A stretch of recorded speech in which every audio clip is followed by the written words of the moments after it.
Hey there, everybody. It's Tuesday, so that means it's time for Fanatic. I'm your host today, Jennifer Kairis, and I am bringing you two great cosplayers today. I have Hobnobber, say hello, Oh, and I have the very beautiful Scarlett Gene, say hello. Hi. And not only do I have these two on here, but the twist today is they're a cosplaying married couple. How awesome is that? I mean, it's like every cosplayer's dream is to find someone else interested in that, right? So let's get straight to the questions. Hobnobber, tell us a little bit about yourself, like your real name, where you're from, all that good stuff.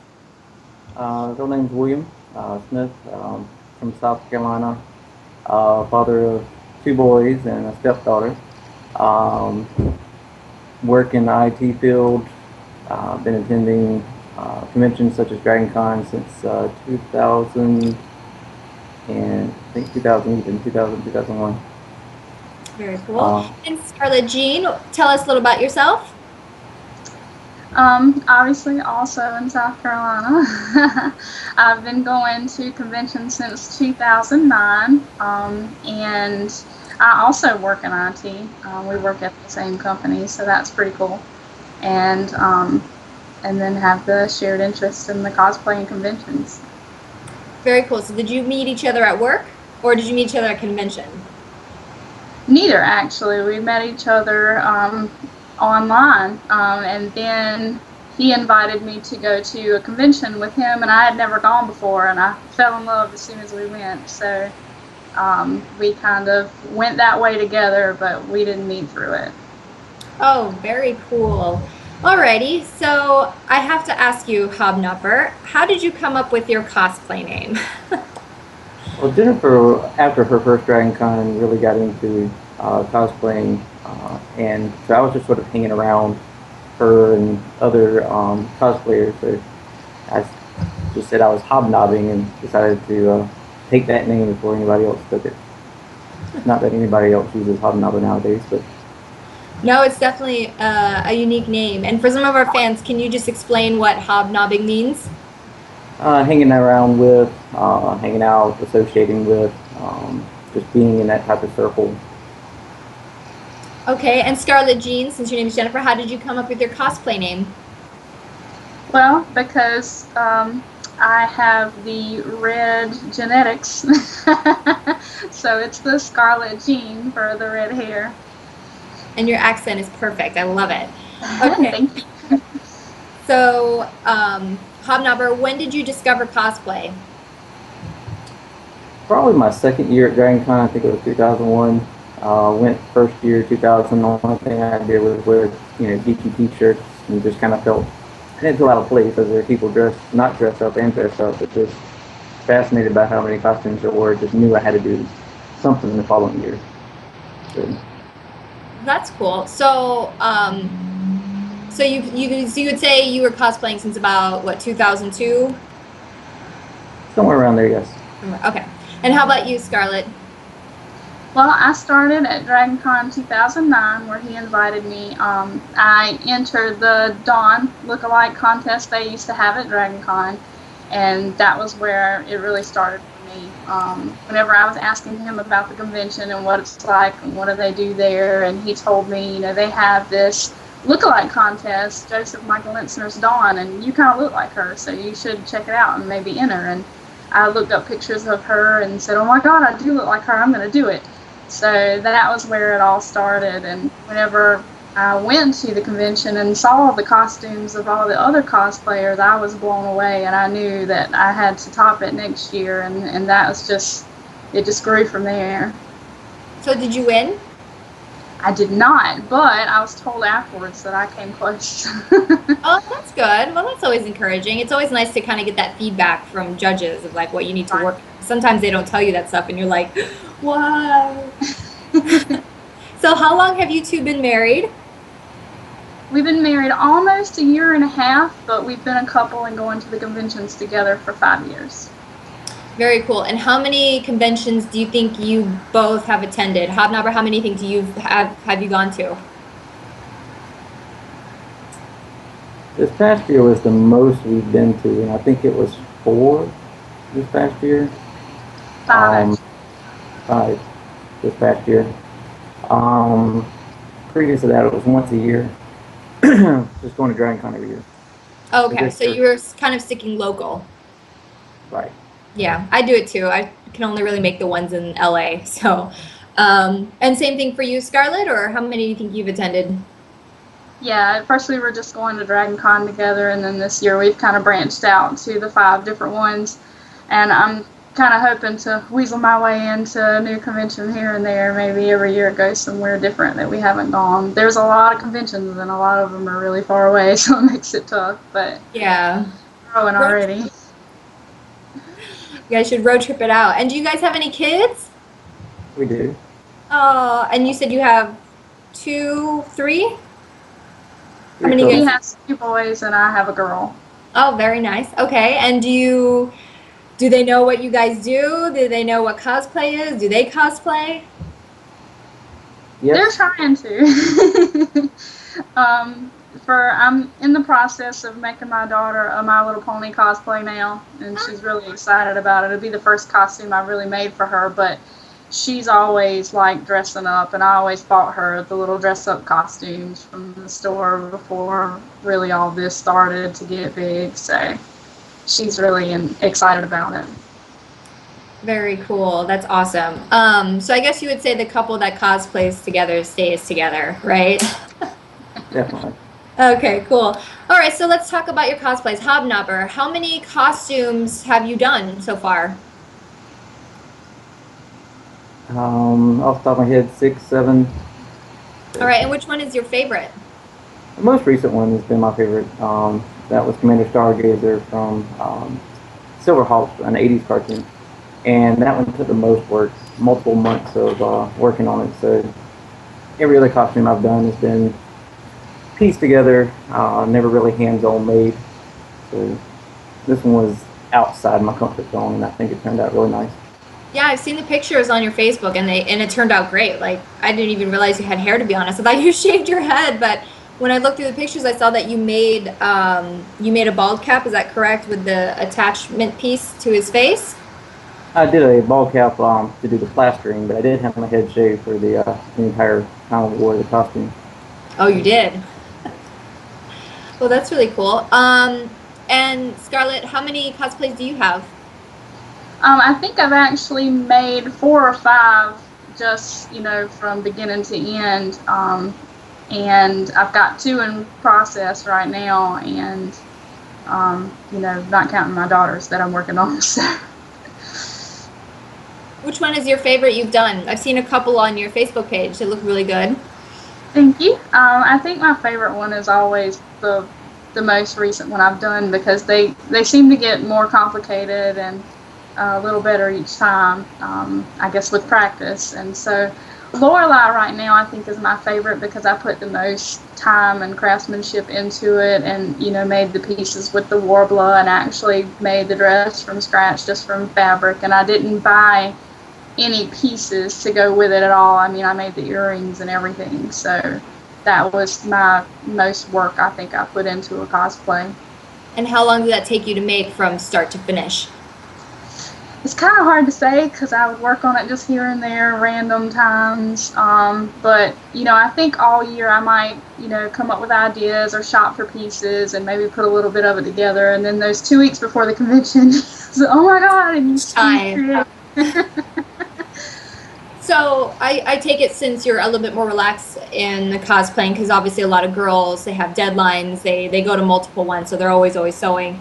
How far in advance do you think you come up with your cosplays, or what makes you kind of choose which cosplay that you want to do? Well, I was just saying today that I need to look at the calendar and kind of make a tentative plan of what cons might go to and what costumes I'd like to get into this year, because I can start coming up with ideas and picking up the parts here and there and working on it little by little, so I don't have to cram it all in at the last minute like I'll probably end up doing anyway. But I do the same thing, so it's all good. And Hobnobber, how about you? Like, how far in advance do you like to plan your cosplay? Months. I'm not a wait till the last moment type of person, so I like buffer time. I know I'm going to mess up somewhere, so I like time to fix it. That's very smart. I wish I known that too. And I intend to do that, but it doesn't usually happen that way. Have you guys ever considered, like, do you prefer to cosplay separately, like two different characters, or do you guys like to cosplay as like a couple, you know, like or maybe a group or particular, you know, like I'm trying to think of like a couple, like a zombie and Alice from Resident Evil. Like, do you ever do like combinations like that or anything? We haven't yet. When she was doing Dawn, she wanted me to do her counter, her male counter, but he had too much hair. So, Oh, so we haven't done anything that's complimentary yet. We're looking at doing something for next year. oh yeah. So you have a year to plan it, right? So you guys better start writing it down. Okay, so you guys go to a lot of conventions. So Hobnobber, what is the coolest thing that has ever happened to you at a convention? Well, there's been a couple occasions at Dragon Con where on the con floor you meet, you know, a celebrity of some sort. One year it was Jim Beaver while we were waiting to get on the elevator.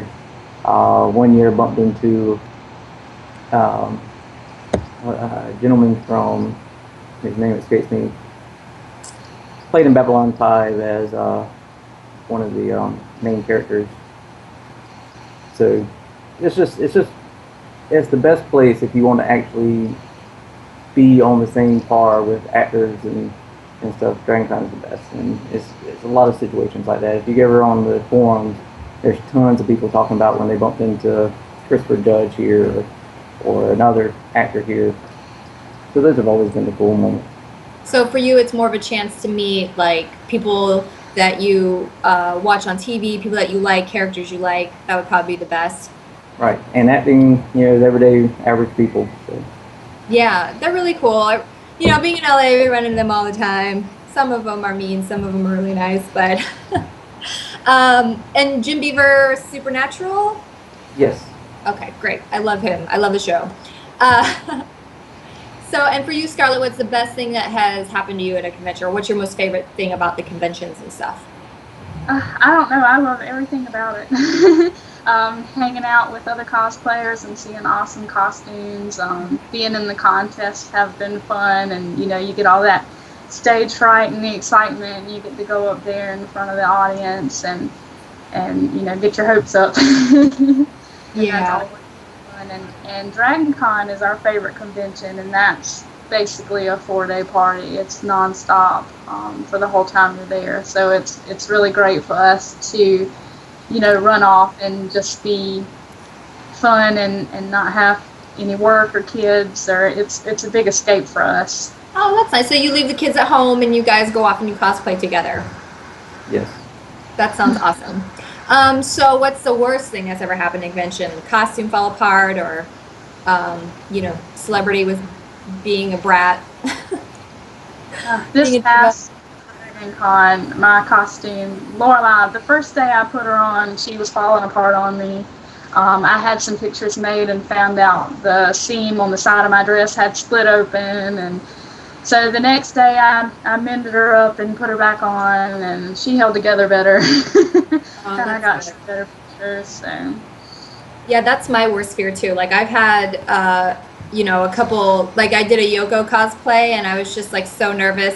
And with, you know, there's not much material there. So like any little slip of the seam is going to like, here I am world, it's all of my birthday suit. So, or half of it. So yeah, I can relate to that. It's a scary thing when your costume doesn't work well together. And for you, what's Hobnobber, what is the worst thing that's probably happened to you at a convention? Sore feet. What is it? Sore feet.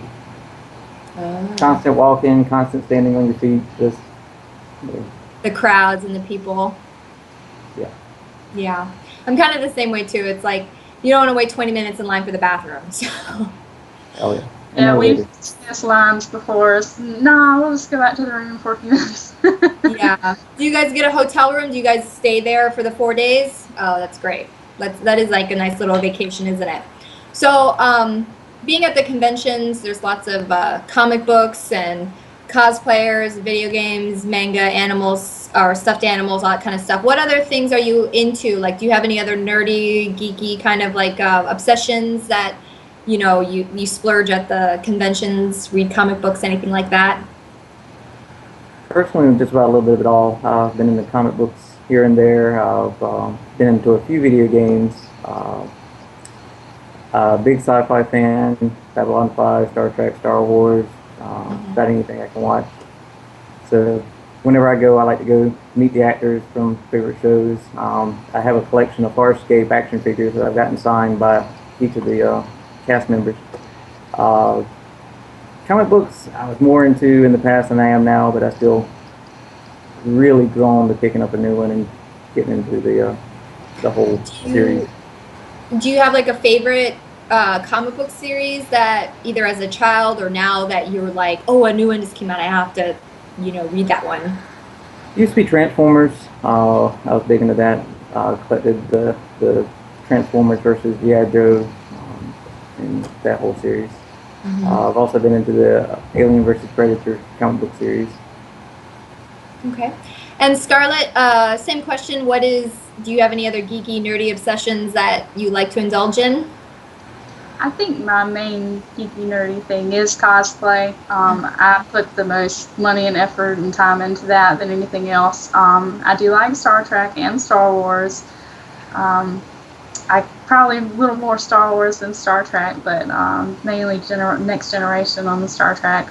The comics I buy, I mainly just buy comics of characters I'm interested in cosplaying, so I don't have a big comic collection or anything like that. As far as gaming, I've been thinking a lot about getting into more online gaming. I've been telling some of my friends that I was going to play League of Legends for the longest. I feel like by the time I get on there, everybody else is going to be off. Nobody's going to be playing it anymore.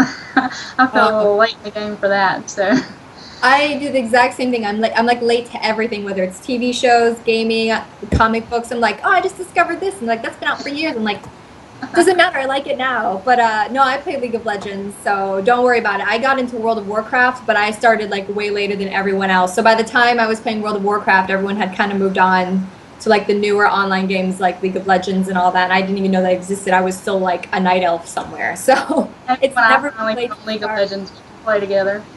Yeah, you can. I go to my Facebook page and I link where I play every Monday night. So feel free to join me.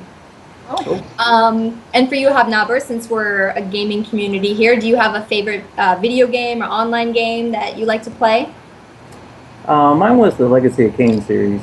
So Blood Omen 2, Soul Reaver, Soul Reaver 2, Defiance. I'm really hoping to make another one in that series. And I also really enjoy the Half-Life series. So I'm looking forward to hopefully a Half-Life 3 or a new episode for Half-Life 2. I'm more of a standalone game that has a final ending than I am for the massively online game. Yeah, you like consoles and a storyline.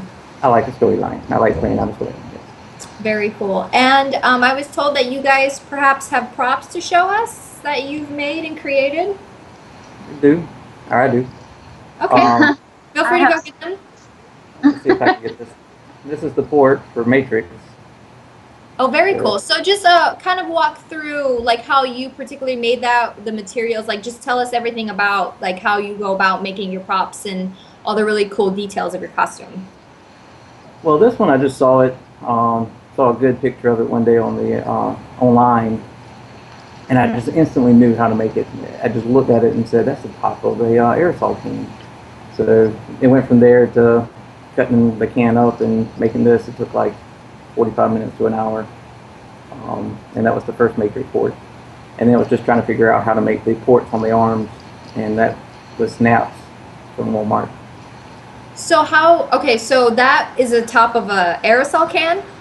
Yep. You look at the top. Oh, now I can see it. How did you make, and did you just like, how do you use to like make all the little ridges around the edges there? And just cut it with a sharp knife and a pair of scissors. Very cool, and just paint it up? Well, burned it actually. Just sticking it in the fire and to wear it, get it nice and weathered and not shiny. Very smart. And how do you keep it attached to your body? Spirit gum. Okay. Do you ever has anything ever fallen off, or you are sticking it and it's lasting for the 4 entire days? The spirit gum has been good at lasting the entire day. I had a mishap with trying to use liquid latex. It does not like hair at all. But the spirit gum will adhere to my hair and not fall off. Oh, that's cool. That's very cool. Anything else you want to show us, or? Well, there's tons of pieces. This is the most recent one. This is the headpiece from Hobnobber Stargazer. Mm-hmm. And how did you how did you make the helmet, or have the helmet piece? I started off as a plaster mold of my head, and then on top of that I used a spray adhesive so that I could affix a mesh material, fiberglass mesh, and then resined over that. You can take Bondo and resin and mix it together, and it makes it a liquid, more free-flowing substance, and just kind of paint it on, and that's how I got the more smooth surface and seal, and that sealed up the inside as well as the outside. Very cool, very cool. And how long did that take to make it? I started in May, and I had a lot of trials with the painting. Painting did not go in my favor quite a few times. So it was up to the week of DragonCon, which was end of September, or early August, end of August, early September, that I was working on it. Very cool. Anything else to show us? I like these pieces. My other favorite piece had to do with the hand. Created a gauntlet style hand for Stargazer, since half its body is supposed to be gold. And this was, what was that? I said, oh yeah, that's right. I haven't seen it in a long time. Made this from a jersey glove, which is a glove you can get from a hardware store. It's just a cottony fabric glove a lot of people use for gardening. And I wore one glove with a latex glove outside of that, and then put another jersey glove on it and resined it. So mixed the resin up and soaked it real good, and it became nice and solid. I did 2 gloves that way, and then sliced them up to make the single one glove. Oh wow! And so you can actually wear it, or is it just like a? Oh no, you can wear it. It's a little tight, but once your hand gets in there, it's full articulation. That's so cool. Oh, look at that. That's awesome.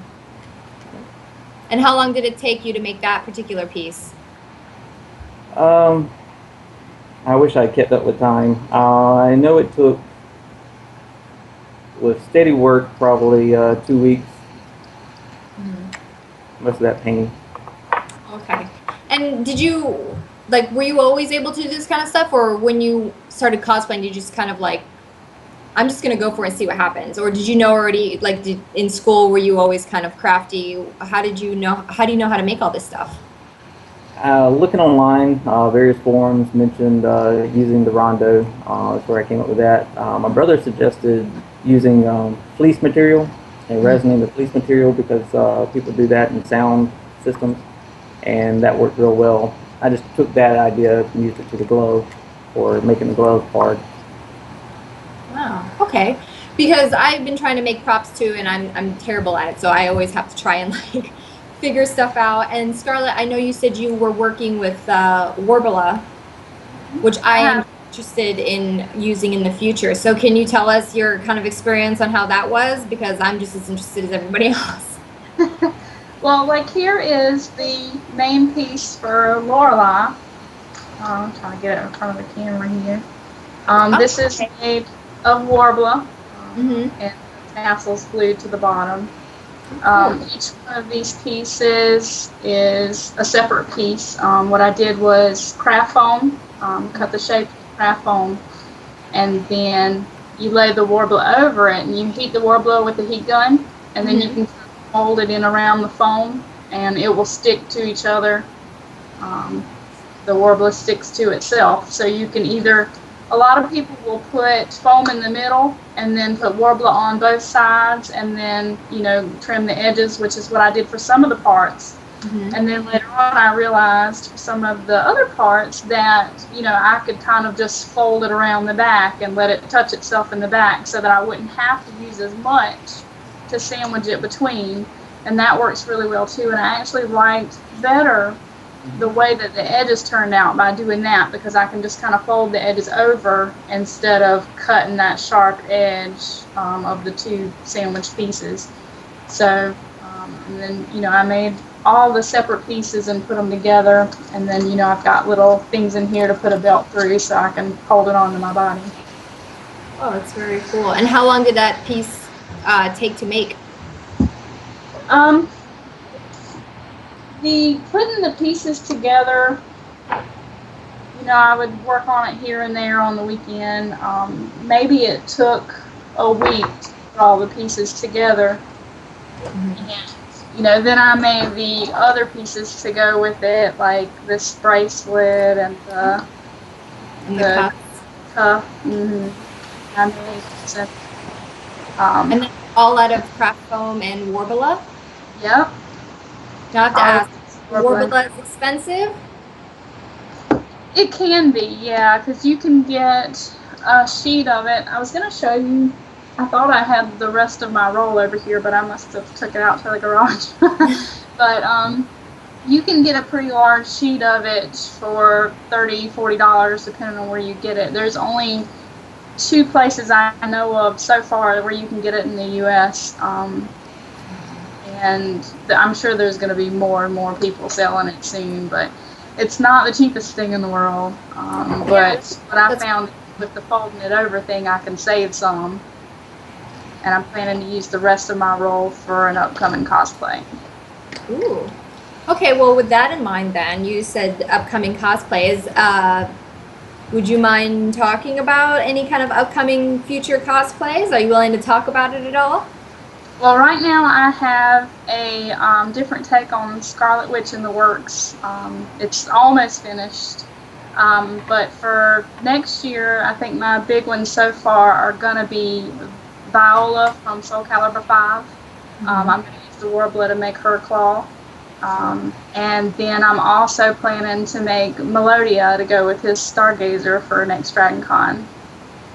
So that's finally that couple thing that you guys are going to do? Well, that's awesome. So it's a long time coming. Yeah. So Hobnobber, would that be your future cosplay in the works, or do you have something else that you're working on? There's one I'd like to do. I was actually considering doing it before Commander Stargazer, but didn't feel like I had the know-how. Grandizer, which is also an older anime cartoon that I think was in the 70s, Mecha. So I'd like to do that one. Okay, very cool. So that's coming up soon. Like we'll be able to see pictures and you strutting around Dragon Con and that. I hope so. That's very cool. All right, so one of my last questions. If you had all the money in the world and you can do any cosplay, you were able to afford materials, you had all the time in the world, what cosplay would you do? Not the 2 that you had mentioned just now, but like if there's something that you knew is like epic and you wanted to do and you just had all the time and money to do, what would you pick? Hobnobber, go. Mine would be, I like mecha and I like animes, so mine would be Gundam Wing. My favorite Gundam in that series was Death Side. I'd love to do that one. Death Side custom to be exact. He had the huge wings that came up in the front and the back, and he had the double-bladed scythe. That one would be awesome. Very cool. And Scarlett, what would you do? That's a hard question for me. I never know how to answer that one. Because when I pick cosplays, you know, I don't really know how much it's going to cost. I just go out when I'm shopping and look for the less expensive things that I can get in order to create that look. I guess, you know, maybe something with more armor since, you know, I could buy more Worbla. But I think if I had unlimited time, it would probably just be that I would have a larger number of cosplays. I would be turning them out more often and doing the photo shoots, which can sometimes cost good money. Maybe going to more conventions if I can afford to go to them. So I think it would just be a matter of more cosplay instead of which. Instead of one at a time. Yeah. Very cool. And so you mentioned photo shoots. So do you, when you make a costume and it's complete, I mean, do you prefer to do a photo shoot, or do you prefer to just do it for the Comic-Con and just hopefully someone will take your picture? I mean, you do have quite a few photos on each of your Facebook pages. So which ones, Scarlett, which one do you prefer? Well, it used to be just whatever pictures happened to be taken of me at conventions, and then I realized when I made a like page that all my pictures were crappy. So I started looking into having photographers, you know, take my pictures so that I could have better quality pictures for my page. And now I'm, you know, thinking more about shoots when I think about my costumes, and coming up with ideas for that, and wanting to have better pictures. So I do kind of look more for photographers now than I used to. Okay. And Hobnobber, same question. What do you prefer? I prefer the floor. I prefer getting the attention kind of one-on-one. I like to do costumes that are not the norm, so there's always an aha moment for a lot of people, and that's pretty awesome. But this year this next Dragon Con I am looking forward to a photo shoot. If you go to my Cosplay Hobnobber page on Facebook, I have met some other cosplayers who've done Silverhawks, and trying to get a group together at next Dragon Con for a photo shoot. So you two have normal jobs, and do your coworkers know that you cosplay? I mean, what do they think of that? Yeah, Mine just definitely. recently we had 80s Day, and they were all, I knew you would do something. I knew you were coming dressed up. They expect it now. They do. So they know, and they're cool with it. They don't think you guys are weird. Because I know when I started doing it, they were like, this girl is so weird. Mine think I'm weird, but I had my pieces like laid out in the dashboard of my vehicle so the sun could like bake them and cure them faster. So I'm sure I had weird cookies on there too, and then you could have like made cosplaying cookies. That's awesome. I didn't know you could do that. So you actually sit some of your props in there to like heat up while it's in your car? Right, because it's Bondo and resin, and it helps get the smell out of it. It helps me be, I guess, more assured that it's nice and cured quicker. So sitting in the sun in the dashboard of the vehicle, it gets, you know, not too hot, but you know, nice inside the vehicle temperature. And what about like your family and friends? Do they kind of know that you cosplay? I mean, I'm assuming you have cosplay friends, but maybe friends from your past that are like, what are they doing now? We've made cosplayer friends along the way, so everybody pretty much knows. My family at first thought it was weird and didn't know, what has she gotten into? I think Did they like blame him? They were like, Shh, this guy is no good for her, making her dress up. They just thought I was getting into some strange things. But now they look at my pictures and they're, oh my God, that doesn't even look like you. And they're telling more people about it, and they speak of it more in a proud fashion than looking at me like I'm a weirdo. So. Well, that's very cool because, well, beforehand, did you know how to sew? Because you said you made everything from scratch. So did you know how to do any of that kind of stuff before you met him and got into it? No. I mean, I could sew on a button, but I just recently got a sewing machine. So my costumes previous to this have been, I use some cheats because I'll get the heat and bond and iron my seams. So a lot of it's glued, but recently I've started really sewing it so that it can last longer and can hold together better because, you know, my seams are up for pictures. So. Yeah, no, that's very true. And I mean, I think that's cool that you're, you know, I recently too just started learning how to sew. When I first started cosplaying, I used to just buy pieces and be like, oh, this looks like her shirt, and oh, this looks like so-and-so, I'll just make them shorter or whatever, you know. So for me, I learned how to sew, and there's still lots of stuff I'm constantly learning. Like, I just made a pair of shorts. Material, like I made these little shorts today, and the material is very stretchy, so I was having the hardest time. So, you know, it's just all about learning. I'm sure your family is, you know, happy that you're learning a new skill and all that, so it's not too weird. Make things for them. That's very cool. So since we have about 5 minutes left, Hobnobber, go ahead and tell us where our viewers can follow you, stalk you, get to hang out with you virtually online somewhere. Go ahead and just spew out any kind of Twitter, Facebook, websites that you got going on right now. My main one is Facebook, Facebook Cosplay Hobnobber. I do have a Twitter account, cosplay_Hobnobber, but I really don't keep that one up to date. So main stuff is on Facebook. Okay. And Scarlett, go ahead and spew out all that too as well. Most of my stuff is also on Facebook. That's where I live.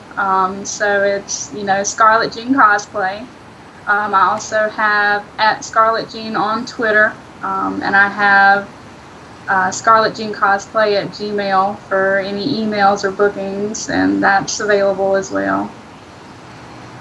Very cool. All right, and I have one last question for you guys. And I asked it last week because it turned out to be one of my favorite questions that I was asked, which I always thought, and I thought it was the most random. So, Hobnobber, maybe I should ask Scarlett first because it's more, I guess it came off as a girl question. So, you found, besides Hobnobber, who is very handsome in his own and you guys are happily married, if there was any kind of comic book, video game character, who would be your secret crush out of everybody in that era of comic books, video games, and anime? Who would you be like, I have a secret crush on that guy? Oh my god, I don't even know. Gosh. Just plug your ears, Hobnobber, it's fine. Or even like television, like what if you have like a favorite TV show, like who would that character be that you kind of have a secret crush on? I don't even know if I have any secret crushes. I don't know. Iron Man's kind of cute. So Tony Stark would be maybe a good choice for you. Maybe, and he has money, so then he can pay for all. Very cool. Okay, and Hobnobber, same question, obviously female. Any kind of female video game character, anime, comic book, or television character that you would have a secret crush on? Wow, there's so many. I think I'd start with going with Sigourney Weaver in Aliens because she can kick butt and she still looks good. So that's a really cool answer. That is definitely something I wouldn't have. Most people go straight to like video games, because they're like the ideal, perfect, or comic book and video game usually are the first people that they go to. But that's really cool. So you pick Sigourney Weaver, and you pick Tony Stark from Iron Man. That is so great. Well, thank you guys so much for being on my show and putting up with me here on Fanatic. We really appreciate you guys taking the time out to sit and talk with us about your cosplay. So I know I'm looking forward to the coupling cosplay, so I'll be looking out for that. And feel free to come back anytime on the show. We really loved having you. Thanks for having us. No problem. All right, you guys, this has been another episode of Fanatic. I am Jennifer Kairis. I'm your host. You can find me on Facebook, Jennifer Kairis Cosplay, or Twitter @ElvenHuntress. And I have a Tumblr out. It's called The Tales of a Cosplay Actress because I live out here in LA. And I have one favor to ask all of you voters and viewers, same thing. I am in a race to win Warrior Showdown and I need your votes. I play an Elven Huntress and the only way to win against my opponent is by voting. It's by popular vote. So I really would like to win this. So if you have 2 seconds, please go to warriorshowdown.com and you have to click through each matchup, but hit Elven Huntress on the way down and then hit vote and it'll be voted. And I would much, much appreciate it. And if I win, you'll see happy face. And if I lose, I'll be crying on Fanatic next time. So I'm like, welcome to our show. I didn't win. Anyway, but that part hasn't come yet. So thank you guys so much for watching. We'll be back next Tuesday, so make sure you tune in to Fanatic. Thank you guys. Have a good night. Bye. Bye.